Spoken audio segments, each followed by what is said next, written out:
Hello everyone, welcome to banking Hatke. आज के video में हम लोग अपने 4 पजल्स के सीरीज़ को कंटिन्यू करेंगे। तो शुरू करते हैं आज के वीडियो को। पहला क्वेश्चन जो है वो दिया है कि there are 8 persons ABCDEFGH they are born in different years. और जो ईयर्स दिया है वो है 1965, 1972, 1978, 1984, 1986, 1993, 1997 एंड 2002। और जो है उन लोगों का एजेस वो 2017 के रिस्पेक्ट में कैलकुलेट किया जा रहा है। तो देखते हैं कि इसको हम कैसे कर सकते हैं। पहले मैं जो डिफरेंट ईयर्स है उसको लिख लेती हूँ। पहले था 1965, देन 1972, 1978, 1984, उसके बाद 1986, फिर 1993, 1997 एंड 2002। और ये भी दिया है कि जो एजेस है वो 2017 के रिस्पेक्ट में कैलकुलेट किया जा रहा है। तो अभी 2017 के रिस्पेक्ट में अगर हम एज निकालें तो फर्स्ट वाले का एज क्या होगा, 2017 माइनस 1965, इसका मतलब ये हो जाएगा 52। फिर नेक्स्ट वाला हो जाएगा 45, उसके बाद 2017 माइनस 1973, इसका मतलब हो जाएगा 39। फिर नेक्स्ट वाला हो जाएगा 33, उसके बाद ये आ जाएगा 31। फिर ये वाला नेक्स्ट वाले में आ जाएगा ये 24, नेक्स्ट 20, और जो लास्ट वाला है वो हो जाएगा 15। अभी क्या दिया है कि there are difference of 6 years between F and G. F और जी में 6 साल का गैप होगा और जी जो है वो यंगर देन एफ़ है। अगर हम ये नंबर्स को देखें, एजेस को, तो फिर हम देख सकते हैं 52 और 45 7 ईयर्स का गैप हो गया। 45 और 39 यहाँ पे 6 ईयर्स का गैप है। इसका मतलब अगर एफ़ यहाँ पे आएगा, जी यहाँ पे आ जाएगा, क्योंकि दिया है कि जी जो है वो एफ़ से छोटा है। नेक्स्ट 39 और 33 यहाँ पे भी 6 साल का गैप है। इसका मतलब अगर यहाँ पे एफ़ आ जाएगा फिर जी हो जाएगा इस पोजीशन पे। नेक्स्ट 33 एंड 31 2 साल का गैप। 31 एंड 24 7 ईयर का गैप, नॉट पॉसिबल। 24 एंड 20 यहाँ पे 4 साल का गैप, और 20 एंड 15 यहाँ पे भी 5 साल का गैप। इसका मतलब ये 2 केसेस हो सकते हैं। उसके बाद क्या दिया है कि डी जो है वो बॉर्न बिफोर 1984। इसका मतलब 1984 के पहले डी का बॉर्न हुआ है। इसका मतलब डी यहाँ पे आ सकता है फर्स्ट केस में, और इस केस में क्या डी या तो यहाँ पे आ सकता है या फिर यहाँ पे। फिर इसको भी मैं एक बार नोट कर लेती हूँ, इस वाला केस को भी। उसके बाद क्या दिया है कि ई जो है वो 15 ईयर्स ओल्ड है। तो फिर ई का तो मुझे पता ही है 15 ईयर्स, तो ई को मैं लिख देती हूँ। तीनों केसेस में ही सेम ही रहने वाला है ई का एज। नेक्स्ट सी जो है वो इज़ नॉट 24 ईयर्स ओल्ड। इसका मतलब सी जो है वो 1993 को बॉर्न नहीं हुआ। उसके बाद जो सी के बारे में ही दिया है कि वो है जो वो ही वॉज बॉर्न आफ्टर एज। इसका मतलब सी एज के बाद बॉर्न हुआ है। और नेक्स्ट कंडीशन दिया है कि the age difference between H and D is multiple of 3। अभी डी का एज तो मुझे पता है, तीनों केसेस में 3 अलग अलग एजेस है। तो हमें देखना है कि इस 52 के पहले केस में 52 के साथ किसका डिफरेंस लेने से हम लोगों को 3 का मल्टीपल आएगा। अगर हम देखें 52 और 33, यहाँ पे डिफरेंस 3 का मल्टीपल नहीं आएगा। 52 एंड 31 यहाँ पे जो डिफरेंस है ये आ रहा है हमारा 21, जो कि 3 का मल्टीपल है। आगे भी देख लेते हैं 52 और 24, इसका मतलब डिफरेंस है 28, नॉट पॉसिबल। 52 एंड 20 यहाँ पे डिफरेंस क्या आ जाएगा 32, यहाँ पे भी पॉसिबल नहीं है। इसका मतलब एक ही केस बच रहा है, यहाँ पे एच आ जाएगा। और पहले कंडीशन से मुझे पता है कि सी जो है 24 ईयर्स ओल्ड नहीं है, लेकिन एज के बाद में हो रहा है। इसका मतलब यहाँ पे नहीं आ सकता सी तो यहाँ पे ही आ जाएगा। अब इस केस में अगर हम देखें, यहाँ पे हमारा एज यहाँ पे ही आ सकता है, क्योंकि यहाँ पे भी जो डी है हमारा 52 ईयर्स ही है। अभी थर्ड केस में देखते हैं, डी मेरा 45 है, इसका मतलब ऑलरेडी 3 का मल्टीपल है। अगर डी और एच के डिफरेंस को 3 का मल्टीपल होना है तो फिर एच को भी 3 का मल्टीपल ही होना होगा। इसका मतलब ये पॉसिबल सिर्फ इस केस में है जहाँ पे एच 24 है, इसका 3 का मल्टीपल, ये हो जाएगा एच का पोजीशन। एच के बाद में सी आएगा तो फिर ये हो जाएगा सी। इस केस में सेकंड केस में भी एच के बाद में सी आएगा और सी 24 नहीं हो सकता, इसका मतलब सी हो जाएगा यहाँ पे। नेक्स्ट उसने क्या दिया है कि ए जो है वो यंगर देन बी है और बी जो है वो born after F. A B से छोटा है और बी को एफ से छोटा होना चाहिए। अगर यहाँ पे देखें 2 ही जगह खाली है, यहाँ पे बी आ जाएगा, यहाँ पे ए आ जाएगा। इस केस में यहाँ पे बी आ जाएगा, यहाँ पे ए और यहाँ पे बी, यहाँ पे ए, क्योंकि ए छोटा है। और लास्ट वाला कंडीशन जो है बी जो है वो एफ़ से छोटा है, इसका मतलब एफ़ के बाद में आएगा। लेकिन अगर हम थर्ड वाले कंडीशन में देखें तो फिर बी एफ़ से पहले आ रहा है, इसका मतलब ये गलत। सेकंड वाले कंडीशन में देखें बी यहाँ पे भी एफ़ से आगे ही आ रहा है, इसका मतलब ये भी गलत हो गया। तो फिर हम लोगों का यही कंडीशन बच रहा है, इसमें बी जो है एफ़ के बाद में आ रहा है, इसका मतलब ये वाला अरेंजमेंट सही हो जाएगा। तो ये हो जाएगा हमारा फाइनल आंसर। नेक्स्ट देखते हैं नेक्स्ट क्वेश्चन क्या है। नेक्स्ट क्वेश्चन जो है उसमें दिया है कि 8 लोग हैं जो sitting around a circular table, एक टेबल के अराउंड बैठे हैं। इनमें से कोई इनसाइड फेस कर रहा है और कोई जो है वो आउटसाइड फेस कर रहा है। उसके बाद कुछ कंडीशंस दिया है कि डी जो है वो second to the left of A है और ई जो है वो third to the right of D है। ऐसे कुछ कंडीशंस दिया है, हम लोग नेक्स्ट स्लाइड में इसको सॉल्व करते हैं। ठीक है, मुझे पता है कि यहाँ पे एक सर्कुलर अरेंजमेंट बनने वाला है जहाँ पे 8 अलग अलग लोग होने वाले हैं। अभी क्या दिया है, डी जो है second to the left of A है और ई जो है third to the right of D है। F seats opposite to B, B is not immediate neighbour of D. ठीक है, फिर डी जो है वो ऑपोजिट डायरेक्शन ऑफ ए को फेस कर रहा है। अभी अगर हम यहाँ तक देखें तो फिर यहाँ तक कोई भी सॉलिड इन्फॉर्मेशन नहीं दिया है, तो फिर हम एक केस ले सकते हैं। यहाँ पे हम 2 केसेस ले सकते हैं। एक, क्योंकि हमें पता है कि ए के सेकंड लेफ्ट में डी है, इसका मतलब या तो हो सकता है कि ए इनसाइड फेस कर रहा है, उसके फर्स्ट सेकंड लेफ्ट में यहाँ पे डी आ जाएगा, या फिर ऐसा भी हो सकता है एफ ए जो है वो आउटसाइड को फेस कर रहे हैं और इसका जो फर्स्ट सेकंड लेफ्ट यहाँ पे दिया जाएगा। और उसके बाद ये भी कंडीशन दिया है कि डी जो है वो ऑपोजिट डायरेक्शन फेस कर रहा है जहाँ पे ए फेस करेगा। इसका मतलब फर्स्ट केस में since A is facing inside, D outside face करेगा। सेकंड केस में ए आउटसाइड फेस कर रहा है तो डी इनसाइड फेस करेगा। उसके बाद क्या दिया है, जो ई है वो डी के थर्ड राइट में बैठा है, डी के फर्स्ट सेकंड थर्ड राइट यहाँ पे आ जाएगा ई। और अगर फर्स्ट केस में देखें, इस केस में भी फर्स्ट सेकंड थर्ड राइट यहाँ पे आ जाएगा हमारा ई। अभी उसके बाद क्या दिया है, एफ़ जो है एफ़ है वो बी के ऑपोजिट में है, लेकिन बी जो है बी डी के पास नहीं बैठ सकता। अभी अगर हम देखें यहाँ पे एफ़ नहीं बैठ सकता क्योंकि ऑपोजिट में जगह खाली नहीं है, यहाँ पे भी एफ़ नहीं बैठ सकता, ऑपोजिट में जगह खाली नहीं है। इसका मतलब यहाँ पे एफ़ हो सकता है, फिर यहाँ पे बी आ जाएगा, लेकिन उसने कह दिया है कि बी जो है वो डी का नेबर नहीं है। इसका मतलब एफ़ यहाँ पे आ जाएगा और हम लोगों का बी यहाँ पे आ जाएगा। अगर इस केस में भी देखें, यहाँ पे नहीं बैठ सकता, यहाँ पे भी नहीं बैठ सकता, एक ही जगह है। यहाँ पे एफ, यहाँ पे डी, बी नॉट पॉसिबल क्योंकि बी जो है डी के पास में नहीं आएगा। इसका मतलब ये हो जाएगा एफ़ और ये हो जाएगा बी। नेक्स्ट क्या दिया है, सी जो है वो ना तो ई के ऑपोजिट है ना तो ए के। सी ई के ऑपोजिट भी नहीं आएगा, ए के ऑपोजिट भी नहीं आएगा। इसका मतलब सी के लिए एक ही पोजीशन बच रहा है। इस केस में भी अगर हम देखें, ई के ऑपोजिट नहीं पॉसिबल, ए के ऑपोजिट नहीं पॉसिबल, इसका मतलब एक ही केस बच रहा है। उसके बाद दिया है कि जी जो है is not immediate neighbour of F, G F के पास में नहीं आ सकता। इसका मतलब जी को यहाँ पे ही आना पड़ेगा और एच को यहाँ पे आना पड़ेगा। इस केस में अगर हम देखें जी एफ़ के पास में नहीं, इसका मतलब यहाँ पे आ जाएगा और एच यहाँ पे आ जाएगा। हम लोगों को तो अरेंजमेंट्स दोनों केस में मिल गया है, लेकिन हम लोगों को अभी वो सब कहाँ पे देख रहा है, किस तरफ देख रहा है, उसको निकालना पड़ेगा। अभी उसके बाद क्या दिया है कि जी जो है वो तो हमने कर लिया, ये वाला जी और एच जो है दोनों ही सेम डायरेक्शन को फेस कर रहे हैं और एच जो है वो फेसिंग इनसाइड दी सर्कल। इसका मतलब एच अंदर की तरफ होगा तो फिर जी भी अंदर की तरफ ही देख रहा होगा।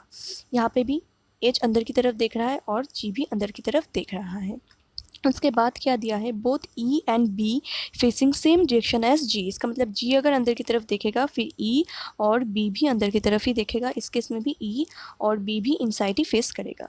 उसके बाद क्या दिया है, Y both C and F are facing same direction to each other but opposite to D.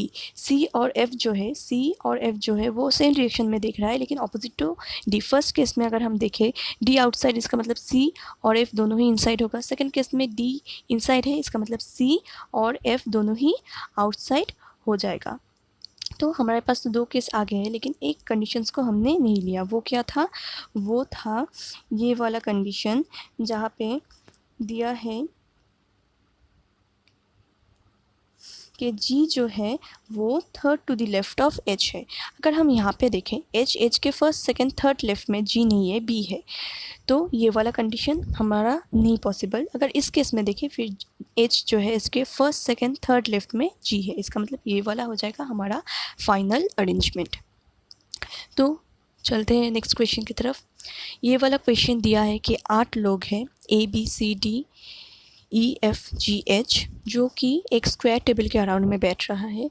4 person जो है 4 कॉर्नर्स में है और बाकी के 4 लोग 4 साइड के मिडिल में बैठा है. और ये दिया है कि the persons who are sitting at corners, जो कॉर्नर में बैठा है वो इनसाइड दिख रहा है और जो पर्सन है जो मिडिल में बैठा है वो आउटसाइड दिख रहा है. यहाँ तक हमें पता है तो फिर हम लोग एक अरेंजमेंट बना सकते हैं. यहाँ पे एक बार मैं बना लेती हूँ एक स्क्वायर अरेंजमेंट. ये हो गया मेरा 8 प्लेसेस में बना लेती हूँ. यहाँ पे क्या दिया है, जो मिडिल में बैठा है वो आउटसाइड दिख रहा है और जो कॉर्नर में बैठा है वो इनसाइड. तो पहले मैं इसको एक बार बना लेती हूँ. ठीक है.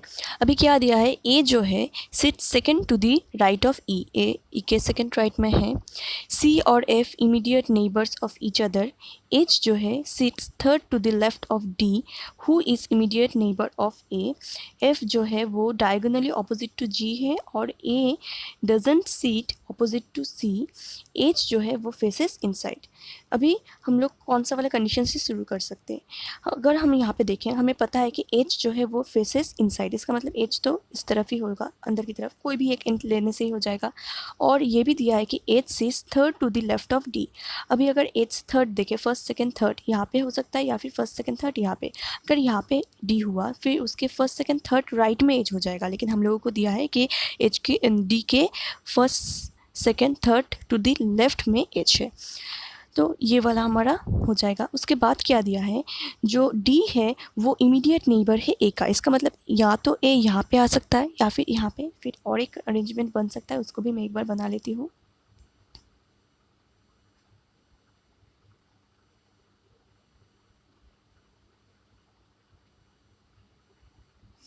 ये है मेरा एच, ये डी, तो फिर ये हो जाएगा मेरा ए. अभी उसके बाद क्या उसके बाद हम ये वाला यूज़ कर सकते हैं कि ए जो है second to the right of E है. ए के फर्स्ट सेकंड यहाँ पे तो एच है तो फिर यहाँ पे ही ई हो सकता है और हाँ इसके फर्स्ट सेकंड राइट में ही ए आ रहा है. अभी अगर यहाँ पे हम देखें यहाँ पे एक ये वाला पोजीशन है सेकंड में और ये वाला, लेकिन यहाँ पे अगर हम ई को बिठाएं फिर सेकंड टू द लेफ्ट हो जाएगा, इसका मतलब ई यहाँ पे आ जाएगा. उसके बाद क्या दिया है, सी और एफ़ जो है वो इमीडिएट नेबर्स है और एफ़ जो है वो एग्जैक्टली ऑपोजिट है जी के, लेकिन ए के ऑपोजिट में सी नहीं आ सकता. अभी हम देखते हैं कि कहाँ पे हम सी और एफ़ को पास पास बिठा सकते हैं. अगर हम यहाँ पे लें, यहाँ पे सी यहाँ पे एफ़, लेकिन एफ़ के ऑपोजिट में जी होना चाहिए, इसका मतलब ये वाला तो नहीं है. यहाँ पे सी यहाँ पे एफ़ अगर ले, इसके ऑपोजिट में भी जगह नहीं है, इसका मतलब यहाँ पे एफ़ हो सकता है, यहाँ पे फिर सी आ जाएगा और एफ़ के ऑपोजिट में जी आ जाएगा. लेकिन उसने कहा है कि ए जो है वो सी के ऑपोजिट में नहीं आ रहा, इसका मतलब ये वाला कंडीशन रॉन्ग हो गया. इस केस में अगर हम देखें यहाँ पे एफ़ आ सकता है और यहाँ पे सी, और एफ़ के जो ऑपोजिट है उसमें तो जी आएगा, और यहाँ पे सी जो है वो ए के ऑपोजिट में भी नहीं आ रहा है और एक ही जगह बच रहा है जो कि बी के लिए है. इसका मतलब ये हो जाएगा हमारा फाइनल अरेंजमेंट. देखते हैं हमारे आज के आखिरी सवाल को.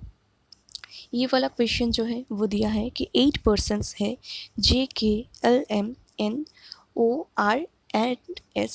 सारा लोग जो है वो एक लीनियर अरेंजमेंट में बैठा है.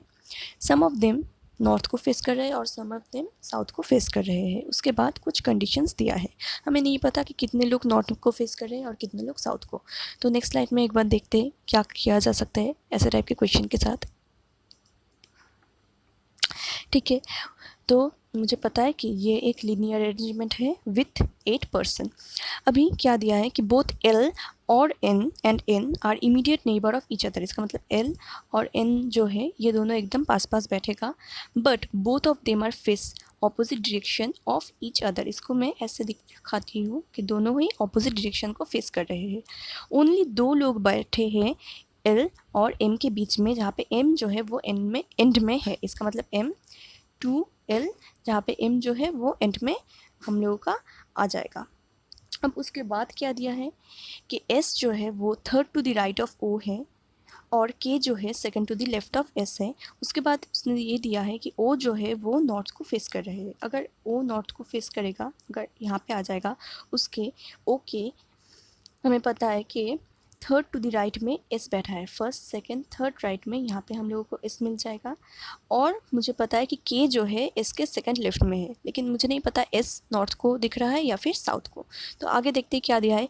के फेसेस सेम डायरेक्शन एज ओ। अगर हम यहाँ पे एक बार नॉर्थ और साउथ को लिख लेते हैं, नॉर्थ में हम लोगों का ओ फेस कर रहा है और के जो है वो भी सेम डायरेक्शन फेस कर रहा है। इसका मतलब ओ के भी नॉर्थ में ही फेस कर रहा है। उसके बाद एस जो है वो फेसेस ऑपोजिट डायरेक्शन। इसका मतलब S opposite direction of O face कर रहा है। इसका मतलब एस आ जाएगा हमारे साउथ में फेस करेगा। इसका मतलब यहाँ से हमें पता है एस साउथ में फेस करेगा, तो एस के जो है वो सेकंड लेफ्ट में के बैठा है। इसका मतलब फर्स्ट सेकंड लेफ्ट यहाँ पे आ जाएगा हम लोगों का के। और उसके बाद क्या दिया है, आर जो है वो के का नेबर नहीं है। इसका मतलब आर के पास में तो नहीं बैठने वाला। M and R face same direction as S. इसका मतलब एम और आर भी साउथ को ही फेस करेगा।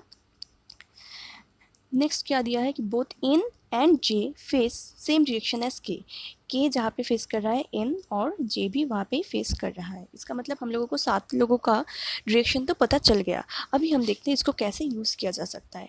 हमें पता है कि एम जो है वो एंड में आएगा और उसको 2 पर्सन छोड़ के एल आएगा। अभी अगर हम यहाँ पे देखें, हम लोगों ने 1 2 3 4 5 6 लोगों को बिठा दिया है। अभी 2 पॉसिबिलिटी है। एक क्या ऐसा हो सकता है कि एम इस एंड में आएगा, तो फिर 1 2 छोड़ के एल यहाँ पे जगह नहीं बच रहा है। और एक हो सकता है कि एम अगर यहाँ पे आए तो फिर 1 2 छोड़ के एल तो आ जाएगा, लेकिन एल के पास में एन पॉसिबल नहीं है। इसका मतलब इस एंड में तो एम का जगह नहीं हो सकता। तो फिर हम लोग देखते हैं कि लेफ़्ट एंड में क्या हो सकता है या नहीं। लेफ्ट एंड में अगर देखें, अगर हम एम को यहाँ पे लें तो फिर 1 2 छोड़ के यहाँ पे एल आ जाएगा, फिर ये वाला पोजीशन एन के लिए भी आ जाएगा। लेकिन मुझे पता है कि एम जो है वो तो एंड में ही होगा। इसका मतलब जो बचा 2 लोग हैं वो इस साइड में आएगा, लेकिन मुझे पता है जो आर है वो के पास नहीं आ सकता। इसका मतलब एम जो है ओ के जस्ट लेफ्ट में नहीं बैठेगा। फिर और एक ही केस बच रहा है, वो क्या है देख लेते हैं।